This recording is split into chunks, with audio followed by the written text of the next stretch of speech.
आज़ाद दुख व्यक्त करते हुए और आज़ाद प्रमोद कृष्णम भी इससे पहले अपने याद कर रहे थे कि किस तरीके से डॉक्टर प्रणब मुखर्जी और यही खास बात उनकी जो है कि अगर संत उनके पास पहुंचे गंगा को बचाने के लिए तो उन्होंने पावर प्रोजेक्ट को ठप कर दिया, स्क्रैप कर दिया।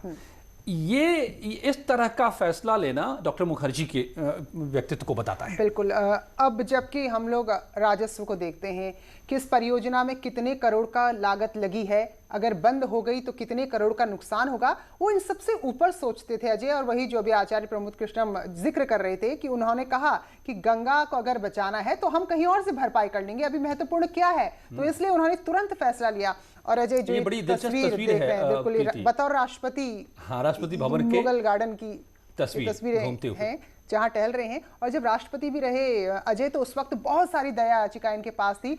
तो जो दया याचिका खारिज की थी उनमें से कसाब की दया याचिका भी थी, जिसे प्रणब मुखर्जी ने खारिज किया था। और उत्तराखंड के पूर्व मुख्यमंत्री हरीश रावत जुड़ गए हमारे साथ। प्रीति, हरीश रावत जी, आपका तो कई मौकों पर साथ रहा होगा डॉक्टर प्रणब मुखर्जी के साथ। आप केंद्र में बड़े दौर तक राजनीति करते थे, कैसे याद कर रहे हैं, कितना बड़ा नुकसान है?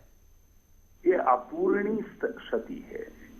वो एक बहुत विशाल मानव थे, प्रकांड विद्वान थे और परम राष्ट्रभक्त थे और संकट मोचक भी थे।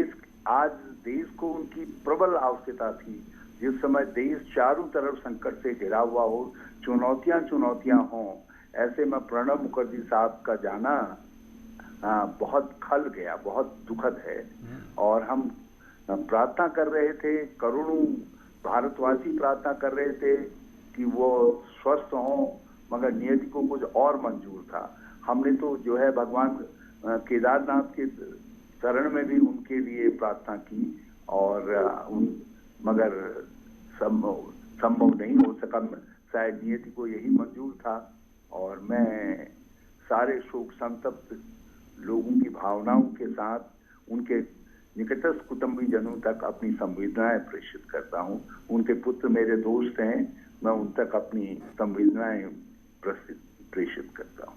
हरीश जी, आपकी व्यक्तिगत उनसे रिश्ता, नाता, मुलाकातें, अनुभव जो आप शेयर करना चाहें इस मौके पर। देखिए, जब मैं शुरू में 80 में पार्लियामेंट में गया था, तो बीच में हम कुछ बातें करते थे, सवाल, जैसे कोई वक्ता मंत्री बोल रहा है तो उनको टोक करके अपनी बात उत्तर मांगते थे। तो प्रणब मुखर्जी साहब मुझसे कहते थे कि आप एक अच्छे पार्लियामेंटेरियन बनने की तरफ जा रहे हैं और ये तरीका जो है बहुत ठीक है। स्मॉलर इंटरजेक्शन होनी चाहिए बीच में, और इंटरप्शन शाउटिंग नहीं होनी चाहिए, क्वेश्चन होने चाहिए। तो उन्होंने शुरू के दिनों में वो हम जैसे यंगस्टर के लिए मार्गदर्शक भी थे, और बाद के दिनों में वो हमसे कहते थे कि बिना पढ़े कुछ नहीं होगा, लाइब्रेरी में जाओ। और मुझसे कभी कभी जब मिल जाते थे कहते थे, हरीश कितने घंटे बैठते हो लाइब्रेरी में? तो मैं हर बार घंटे बढ़ा देता था। बोलते थे सचमुच बैठते हो या मुझको देख करके घंटे बढ़ाते हो? तो बहुत लोग करते थे। देखिए, वो बहुत संवेदनशील व्यक्ति भी थे और धर्मवीर व्यक्ति भी थे। भगवान केदारनाथ में उनकी अगाध आस्था थी। मुझसे बोले कि मैं सब ज्योतिर्लिंगों में हो आया हूँ, केदारनाथ नहीं जा पाया हूँ, और अनुतोगत्वा केदारनाथ के दर्शनों के लिए आए। और जी और उनसे विशेष प्यार था उनको। हरीश रावत जी, जो जिक्र आपने किया, एक ऐसी पीढ़ी थी राजनेताओं की, हमने नेहरू के काल का तो सुना ही है जब उन्होंने अटल बिहारी वाजपेयी की तारीफ की थी, या अटल बिहारी वाजपेयी की बात करें तो कांग्रेस के नेता भी उनका सम्मान करते थे। प्रणब मुखर्जी की बात करें तो वो भी सब दल में मान्य हैं।